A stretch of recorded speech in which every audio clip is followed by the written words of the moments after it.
नमस्कार. संघर्ष वृत्तवाहिनीमध्ये आपलं स्वागत.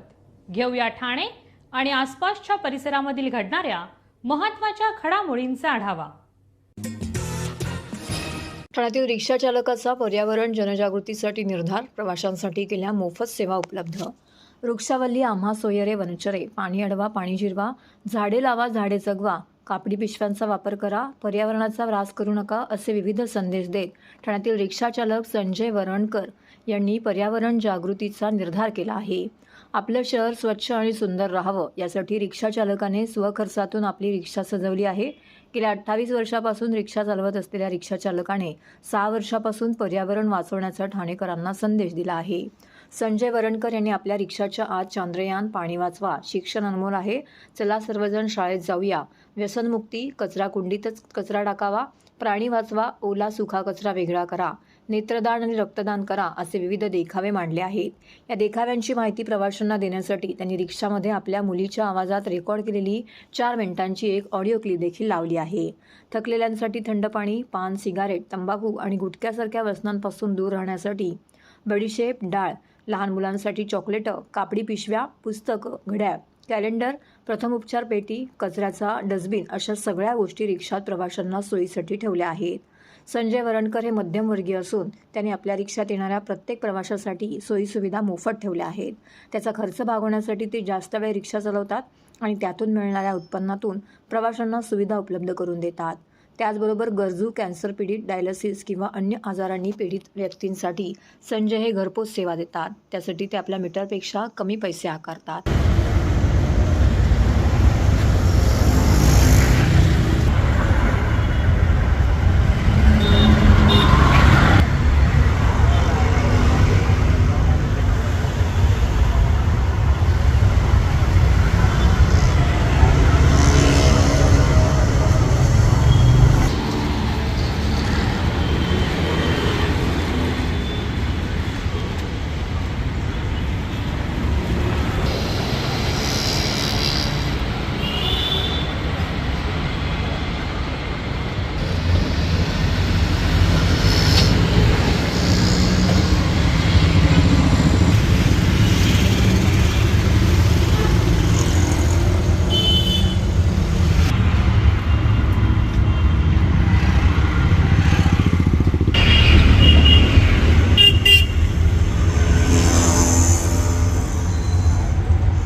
माझे नाव संजय शुभांगी जगन्नाथ वरणकर. काय संदेश म्हणजे आपले पाणी थोडे जपून वापरा, त्यासाठी मी छोटस दर्शवलेलं आहे माझ्या गाडीमध्ये.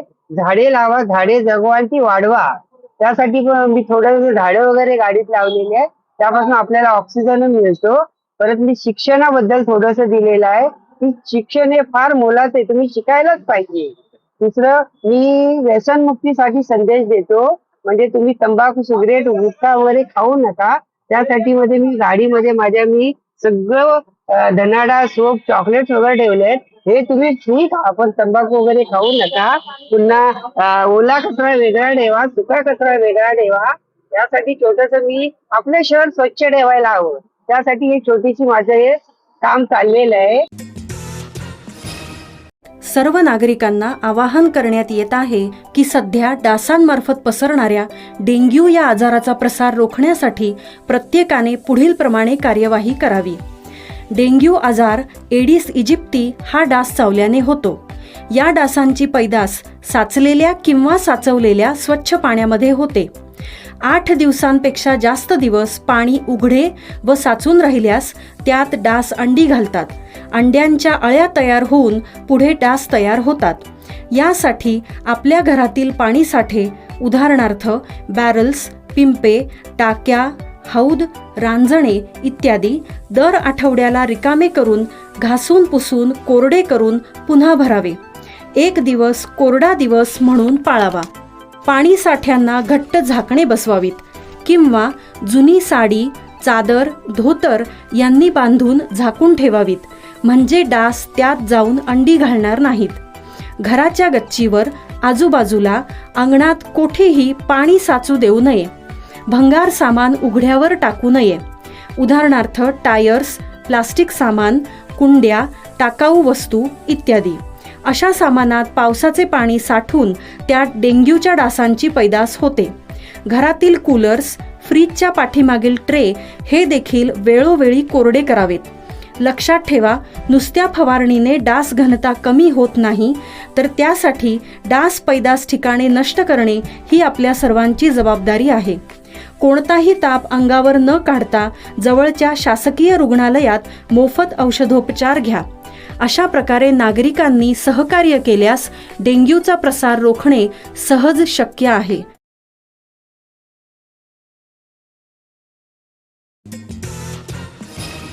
राम नाम सुरू आहे तोपर्यंत जगातून हिंदुत्व, सनातन धर्म संपणार नाही. दाजी पणशीकर ठाण्यात रंगला 136 कारसेवकांचा सन्मान व कौतुक सोहळा. जोपर्यंत रामनाम सुरू आहे तोपर्यंत जगातून हिंदुत्व संपणार नाही, सनातन धर्म संपवता येणार नाही, असं परखड भाष्य ज्येष्ठ अभ्यासक, व्याख्याते, लेखक श्रीयुत दाजी पणशीकर यांनी केले. आज आपण जे शिल्लक आहोत ती रामाची कृपा आहे. रामाच्या आधी आणि रामानंतर अनेक राजे होऊन गेले, पण एकाचही मंदिर झालं नाही, कारण सर्व प्रकारच्या गुणांचा उत्कृष्ट रामात होता, असंही ते म्हणाले. वर्ष 1990 आणि 1992 या दोन्ही कारसेवकांमध्ये सहभागी झालेल्या ठाण्यातील 136 कारसेवकांचा जाहीर कौतुक सन्मान सोहळा पाचपाकडी येथील ज्ञानराज सभागृहामध्ये पार पडला. यावेळी विशेष अतिथी म्हणून दाजी पणशीकर बोलत होते. या प्रसंगी आमदार संजय केळकर, आमदार निरंजन डावखरे, मकरंद मुळे, सुभाष काळे, कारसेवक सन्मान समितीचे निमंत्रक संजीव ब्रह्मे, भरत अनखिंडी व्यासपीठावरती उपस्थित होते. पणशीकर पुढे म्हणाले की गेली 70 वर्षे मी भारतभर फिरलो, पण असा मांगल्य योग इथे पाहायला मिळाला. अयोध्येला न जाता देखील इथेच कारसेवकांचे दर्शन झाले. या सर्व कारसेवक यांच्यामुळे आपण 22 तारखेला राममूर्तीची प्रतिष्ठापना करत आहोत आणि दुसरीकडे करोडो लोक रामभक्ती करत आहेत. रामासाठी रामभक्त सर्वस्व त्याग करणारच तयार आहेत. ही शक्ती येते कुठून? काही अव्यक्त असल्याशिवाय व्यक्त होता येत नाही. रामाकडे वानर सैन्य होते, त्यांना फक्त आज्ञा कळत होती. तुमच्या आमच्यात जे सामर्थ्य आलेलं आहे ते श्रीरामाचे सामर्थ्य आहे, अशा भावना त्यांनी यावेळी व्यक्त केल्या.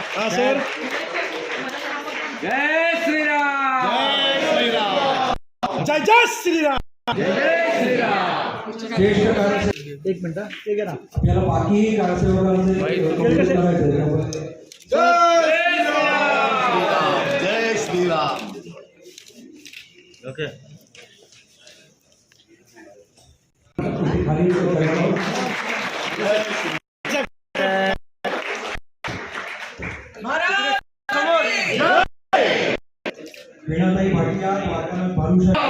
जय श्रीराम.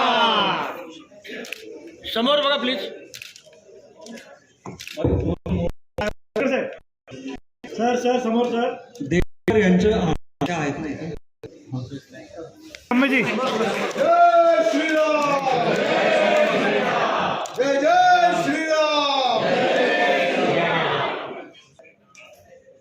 ज्या कारसेवकांना वरती येणं शक्य नाही, व्यासपीठावर चढता कारसेवकांचा सन्मान हा एका दृष्टीने ज्यांनी त्या काळामध्ये म्हणजे 1990 असेल, 1992 असेल, एक प्रकारच्या जीवाची बाजीच लावणं ज्याला म्हणता येईल, कारण त्यावेळेची परिस्थितीच तशी होती. ती लावून त्या ठिकाणी लाखो कारसेवक देशभरामधले पोचले आणि त्यामुळे तो एक हुंकार रामभक्तीचा, रामशक्तीचा त्या ठिकाणी प्रकट झाला आणि म्हणूनच या 500 वर्षाच्या प्रदीर्घ लढाईला त्या ठिकाणी यश आलं. 500 वर्षामध्ये अनेकांचं बलिदान झालं, अनेक जण मृत्युमुखी पडले, अनेक जण त्या ठिकाणी जखमी झाले आणि त्यामुळे त्यांची स्मरण करणं आता दिवाळी साजरी होणार आहे 22 तारखेला, त्याची सुरुवात पण झालेली आहे. तर अशा वेळेला कारसेवकांचंही स्मरण केलं जावं आणि या दृष्टीने हा कार्यक्रम कारसेवकांच्या सन्मानाचा आयोजित केला आहे. TJSB सौर शक्ती कर्ज, गो ग्रीन, करा वीज बिलावर बचत. आकर्षक व्याजदर, 84 महिने परतफेड कालावधी, 80% लोन. व्यावसायिक आणि उद्योजकांकरता सुद्धा. अधिक माहितीसाठी तुमच्या जवळच्या शाखेला भेट द्या किंवा संपर्क साधा. 1800-223-466 आणि 1800-266-3466.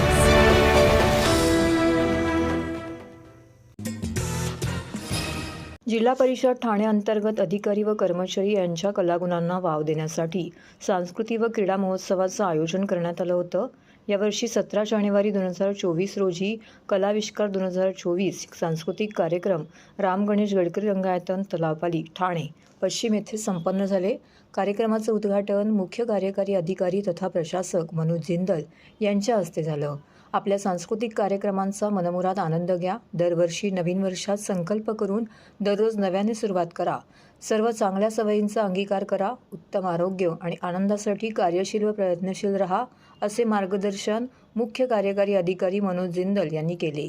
कार्यक्रमासाठी सामान्य प्रशासन विभागाने पुढाकार घेऊन उत्तम कामगिरी केल्याबद्दल मुख्य कार्यकारी अधिकारी मनोज जिंदल यांनी अभिनंदन केले.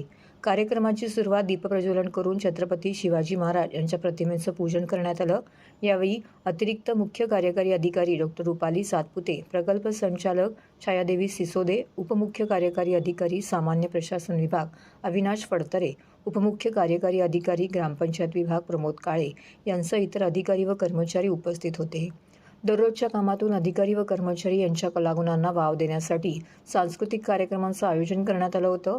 स्टार प्रवाहावरील छोटे उस्ताद पर्व 2ची विजेती कुमारी श्रेया गाडवे यांनी कार्यक्रमास उपस्थित राहून त्यांच्या अप्रतिम गाण्याने वातावरण प्रसन्न झाले. या कलाविष्कार 2024 कार्यक्रमात गायन, नृत्य, फॅन्सी ड्रेस, एकपात्री नाटक, सामूहिक नाटक, वेशभूषा इत्यादी कलागुण यांचे अधिकारी व कर्मचारी यांच्याकडून सादरीकरण करण्यात आले. उत्तम कला सादरीकरण करणाऱ्या अधिकारी व कर्मचारी यांच्यासाठी बक्षीस वितरण करून त्यांचं अभिनंदनही करण्यात आलं.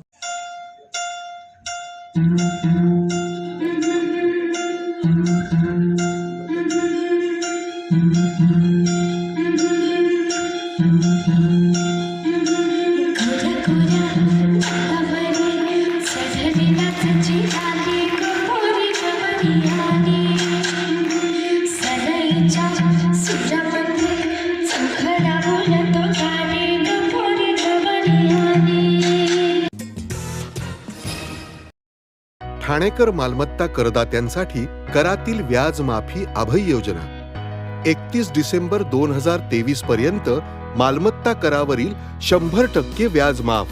तसेच 1 जानेवारी ते 15 जानेवारी 2024 या कालावधीमध्ये मालमत्ता करावरील 75% व्याज माफ. त्याचप्रमाणे 16 जानेवारी ते 31 जानेवारी 2024 या कालावधीमध्ये मालमत्ता करावरील 50% व्याज माफ. तरी सदर व्याज माफीच्या अभय योजनेचा ठाणेकर करदात्यांनी लाभ घ्यावा. महानगरपालिकेच्या कोणत्याही संकलन केंद्रावर कर भरण्याची सोय आहे. ATM, डेबिट, क्रेडिट कार्डद्वारे कर भरण्याची सुविधा उपलब्ध करून देण्यात आली आहे. सोमवार ते शनिवार या दरम्यान सकाळी 10:30 ते सायंकाळी 5 वाजेपर्यंत संकलन केंद्राची वेळ असून करदात्यांच्या सोयीसाठी रविवारी संकलन केंद्र सकाळी 10:30 ते दुपारी 1:30 वाजेपर्यंत सुरू ठेवण्यात येत आहे. यासोबतच ठाणे महानगरपालिकेच्या propertytax.thanecity.gov.in या संकेतस्थळावर ऑनलाईन पद्धतीने मालमत्ता कर भरण्याची सुविधा उपलब्ध करून देण्यात आली आहे. तसेच गुगल पे, फोन पे, पेटीएम आणि भीम ॲपद्वारे आपला कर सुलभतेने जमा करू शकता. ठाणे महापालिका क्षेत्रातील सर्व करदात्यांना विनंती आहे की आपण या व्याज माफी अभय योजनेचा जरूर लाभ घ्या आणि आपला मालमत्ता कर लवकरात लवकर महापालिकेमध्ये जमा करून महापालिकेस सहकार्य करा. धन्यवाद. दिनांक 22 जानेवारी रोजी अयोध्या येथे होत असलेल्या प्रभू श्री रामलल्ला प्राणप्रतिष्ठापना सोहळ्यानिमित्त ठाण्यातील लोढा लक्झुरिया या सोसायटीतील गणपती मंदिराजवळ दानशूर उद्योजक श्री जेठामल दुधानी आणि त्यांचे कर्तव्यदक्ष सुपुत्र मनोज कुमार यांच्या वतीने लोढा लक्झुरिया संकुलनात काम करणाऱ्या 500 कर्मचाऱ्यांना गरम कपडे व मातीच्या दिव्यांचं वाटप करण्यात आलं. यामध्ये घरकाम करणाऱ्या महिला, सुरक्षा रक्षक, सफाई कर्मचारी, बागकाम करणारे कामगार इत्यादींचा समावेश होता. यावेळी सर्वत्र आनंदाचे वातावरण निर्माण झाले होते व यावेळी जय श्रीरामच्या घोषणा निनादत होत्या. प्रभू श्री रामचंद्राच्या प्रेरणेनुसार हे सर्व करण्याची इच्छा झाल्याचे दुधाणी परिवाराने सांगितलं. तसेच सदर प्रसंगी लोढा लक्झुरिया सोसायटीतील सर्व पदाधिकारी व रहिवासी मोठ्या संख्येने उपस्थित होते.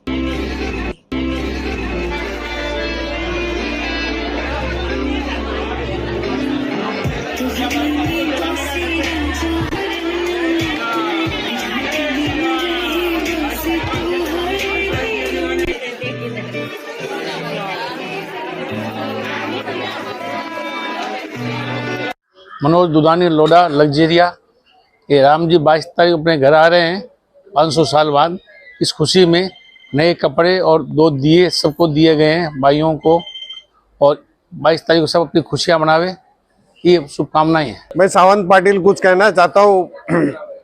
हमारे मित्र मनोज कुमार जी जेठमल साहब दुधानी जी ने इन्होंने श्री राम प्राण प्रतिष्ठा के अवसर पर छोटा सा एक दिया और एक वस्त्र देने का प्रयास किया।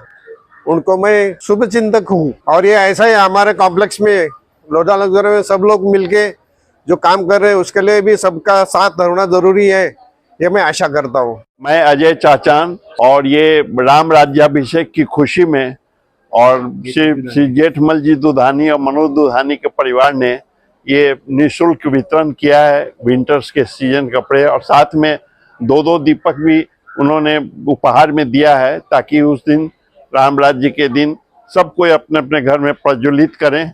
मैं महावीर शर्मा, लोडा लग्जरी वेस्ट निवासी। ये जो अभी भगवान राम का जो राम प्राण प्रतिष्ठा के लिए जो राम में भारत बना हुआ है, और भगवान राम अभी इसी समय अवतार ले रहे हैं, ओरिजिनल अवतार जो अभी ले रहे हैं, ऐसा माहौल यहाँ हिंदुस्तान में बना हुआ है। और 22 तारीख को मंदिर मंदिर घर घर भगवान राम आएंगे, ऐसा प्रतीत हो रहा है, ऐसा माहौल बन गया है। उसी कड़ी में है हमारे लोढा लग्जरिया के परिवार, जो हमारे ये दानदाता जो दुधानी जी परिवार है, उनकी तरफ से हमारे पूरे लोढा लग्जरिया की जो मेड और जो यहाँ पे सर्वेंट और जो सिक्योरिटी जो आए हैं उनके लिए गरम कपड़े और 22 तारीख को दीप प्रज्वलित करने के लिए दीपक भेंट स्वरूप दिए जा रहे हैं।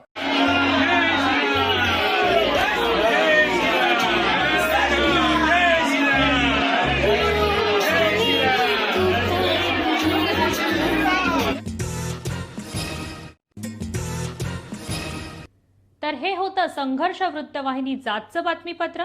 उद्या पुन्हा भेटू याच वेळी याच ठिकाणी ताज्या घडामोडींसह। तोपर्यंत नमस्कार।